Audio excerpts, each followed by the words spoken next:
Hello everyone, welcome to UN Digital class. I am Miss Milan Samantray, lecturer in Department of B.Sc.ITM. In today class, we will study about straight line sequencing. Okay. In the previous lectures, I have already discussed about instruction and instruction sequencing and what are the phases we have to perform to execute an instruction.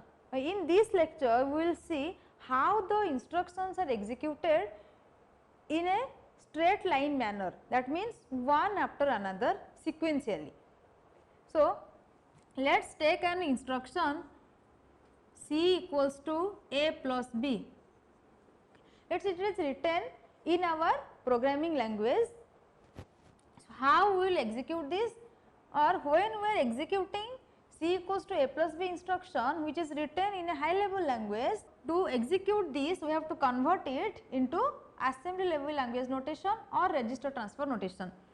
So, here I am writing the assembly level language notation for this instruction C equals to A plus B, and these instructions are written sequentially. Let this processor is of 32 bit. So, as I have discussed before, when the processor is of 32 bit, that means this is the word size, and when word size is 32 bit, that is our 4 byte, or we can say the word is divided into 4 number of bytes. So, if the word consists of 4 bytes, then if first one is I, then next one is our I plus 4, next is I plus 8, next is I plus 12, like this. Okay. If we are not getting these additions, why it is 4, why it is 8 and why it is 12, then go to the lecture which I have discussed about word addressability and byte addressability. So, you can get this, and this is the address of this location where this instruction is stored. That means, if I want to fetch this instruction load B R1, then PC will contain I plus 4. So, when straight line sequencing we have done, we are executing in a straight line manner, then what will contain? PC will contain the next instruction address, okay, and IR will contain the current instruction. It is not containing the address, it is just containing the complete instruction, and a copy of that instruction is stored in MDR. But when we are executing the instruction, it must be in the instruction register, and when IR contains an instruction, then PC must contain the next instruction's address. That means, if let IR is executing I plus 4th number of instruction, this load B R1, and what PC will contain? PC will contain the memory location I plus 8.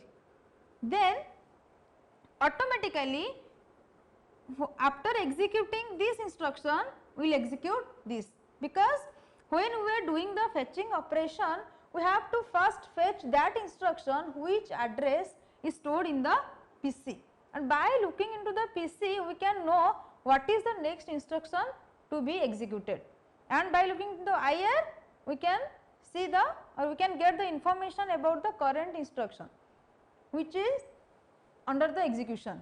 Okay. So, this is the straight line sequencing manner. That means, one after another we have to execute in a sequential manner and one at a time. We cannot execute multiple instructions at a time in a single processor. In a single processor we can execute one instruction at a time. For executing multiple instructions we can use multiprocessor concept or multi-computer concept. Okay. So, this is the concept of straight line sequencing. Straight line sequencing means it is written anywhere in the memory space, but when we are executing the instructions, they are executing in a straight line manner, in a contiguous format one after another. So, that is the concept of straight line sequencing execution. Okay. But this straight line sequencing cannot be applied in every place like branching. So, let us see if we will apply the straight line sequencing in a branching concept or in a looping concept. So, what will face, so that we can implement the branching or looping concept in the assembly level language. So, the next concept is branching. When we are implementing the branch concept or branch instruction by using the straight line sequencing, we can write in this format. That means these instructions are denotes the addition of n numbers. So, this is the program which we have to write. So, when we are adding n numbers, that means there are in a memory location there are num1 to num n. Here is the memory location where number 1 to number n values are stored. Let number 1 is 5 like this, number 2 is 7 like this, they are stored, and we have to add this number 1 to number n. So, how we will write? If we will follow the straight line sequencing manner, first we can just move the number 1 into the R0. After that we can add numbers serially to the R0 up to num n, and then the resultant of the sum of n numbers are stored in register R0. So, after the completion of addition, we have to store that result in the variable sum, because when we are writing in high level language, we are writing sum equals to let n1 plus n2 plus like this up to nn. So, we have to store it in the sum, but in this instruction the resultant is stored in the R0. So, we have to move the content of R0 into the sum location. Here is the location of sum. So, when we are displaying the value of sum in the monitor, we are fetching the content of this. Let this is 1000. So, in the monitor it will display the additional value of n numbers are 1000. So, this is the straight line sequencing, but what is the disadvantages? Here we have to write multiple instructions for execution. So, we need more memory space to store that number of instructions. That means, when we are executing n numbers, we have to write here n number of instructions, okay, and also we need n number of memory locations or words. So, when we are executing a branch instruction in straight line sequencing manner, we need more number of memory space and more number of instructions we have to write. So, we follow the branching concept, or we implement a branch instruction in the assembly level language to overcome these problems. Okay. So, let us see how we will write a branch instruction in a assembly level language program. Okay. So, these are the format of writing a branch instruction in an assembly level language program.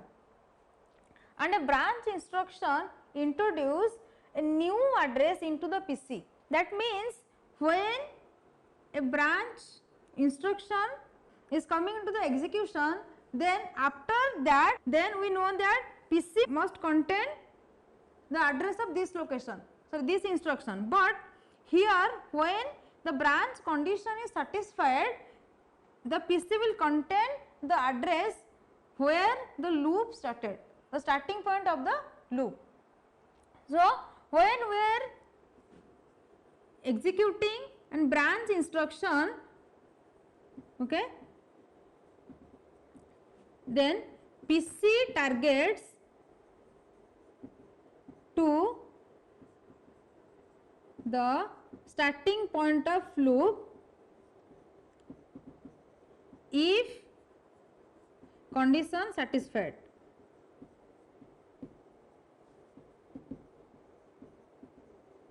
Okay. If condition does not satisfy, then it will go for straight line sequencing. But if the condition satisfied, branch condition, that is branch greater than 0, then it will go to the loop, and loop it is the labeling, it is called as labeling in the assembly level language. We will study it later about the label, and it will go to the loop. That means where the loop targets, it will point to that location. That means it will started from this up to this again, like, okay. So let us see how this will execute. This is the program for adding n numbers. So what we will do first, we will add the value of n, whether we have to add 5 numbers, whether 10 numbers, whether 100 numbers, that is depends on the programmer. So we have to provide the value of n, and we have to move or we have to load that value in into a register, that is R1. Let n equals to 5. So we have to add 5 numbers by using a loop concept. Then clear R0. R0 is another register where we have to store the sum. Then next instruction is determine address of next number and add next number to R0. That means here first load n into R0, here n value is 5, it is stored in the memory location, and 5 is loaded to R0. Then clear R0, whatever the content of R0, it will be deleted. So we can store new content or new value. Then determine the address of next number. What is the first number? First number is num1. So you have to write the instruction like this.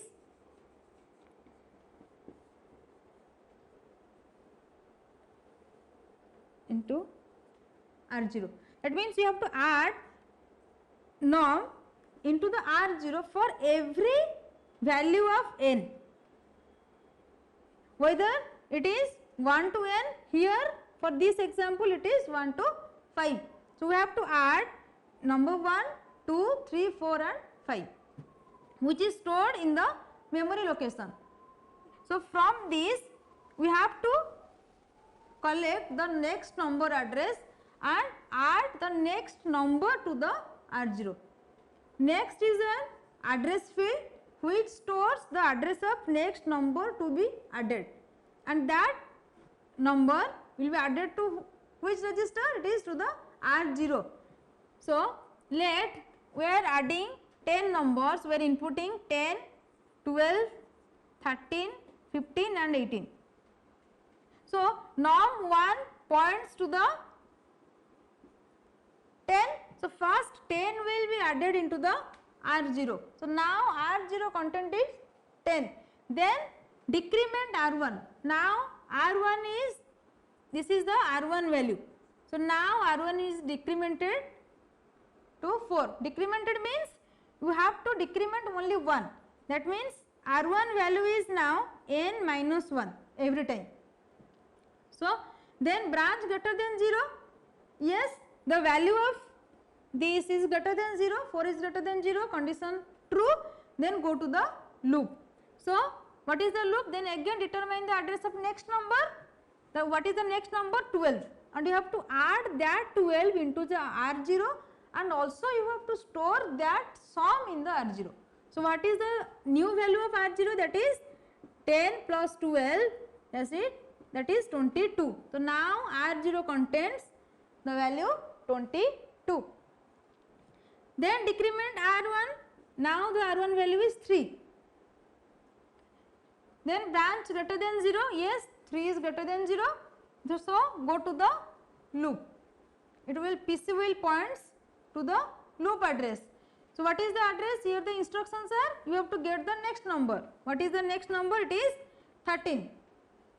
So you have to add 13 to the content of R0. It is 35. Now R0 points to 35. Then again decrement by 2. Then it will be added with 15. Okay. So what is the value? 50. So now it is the new value of R0. Okay. So like this you have to add these 5 numbers, and at last R0 will contain 68. Okay. So, after getting the value, now number is added to R0 and R0 is 68.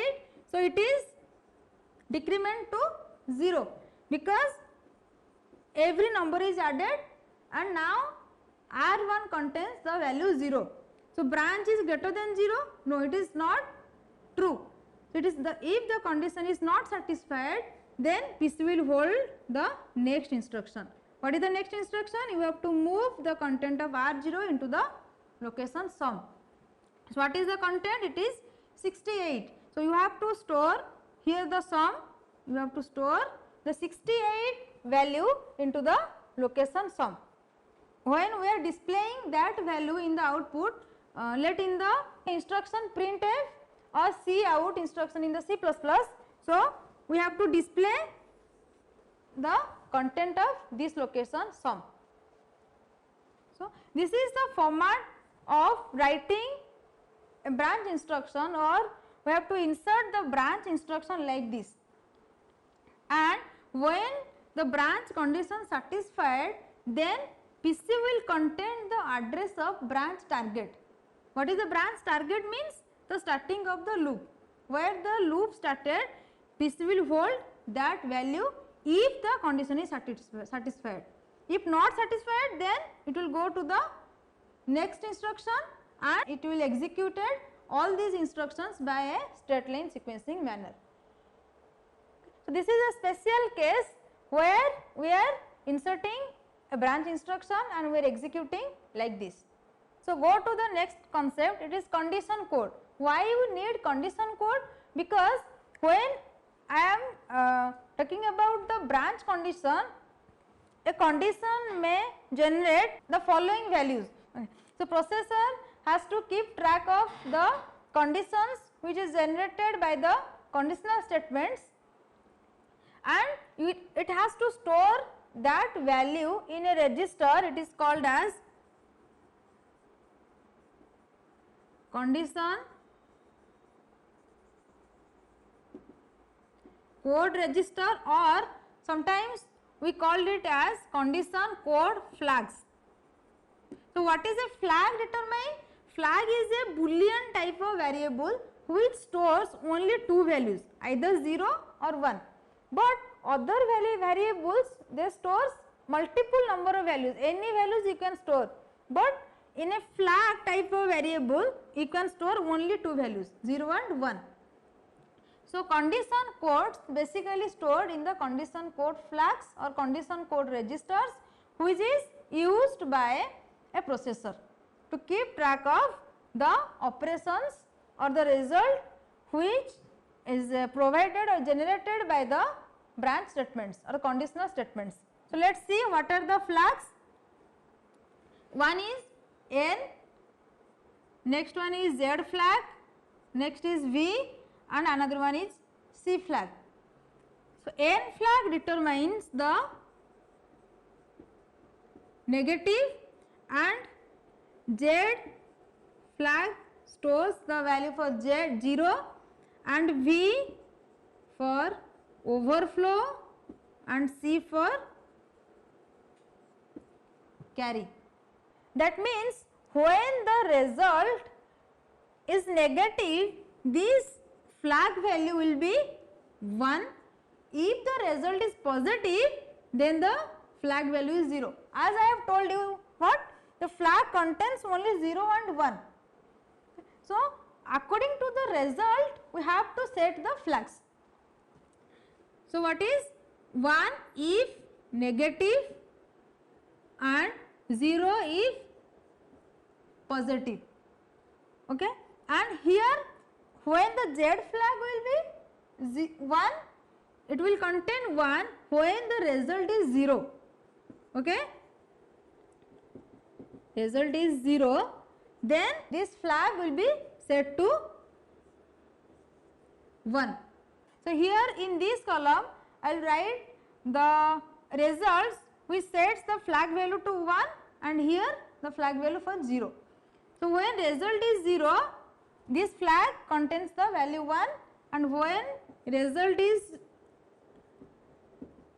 a non-zero value, then the flag will contain value 0. And overflow, if overflow occurs, like I have told you, arithmetic overflows when I am adding the signed numbers and binary numbers also, if overflow occurs in the result, then this flag will set to 1. If no overflow occurs, then this flag will set to 0. And for this, if carry comes, then the flag value will be 1, and if no carry, then the flag value will be 0. Okay. So, let us take an example. If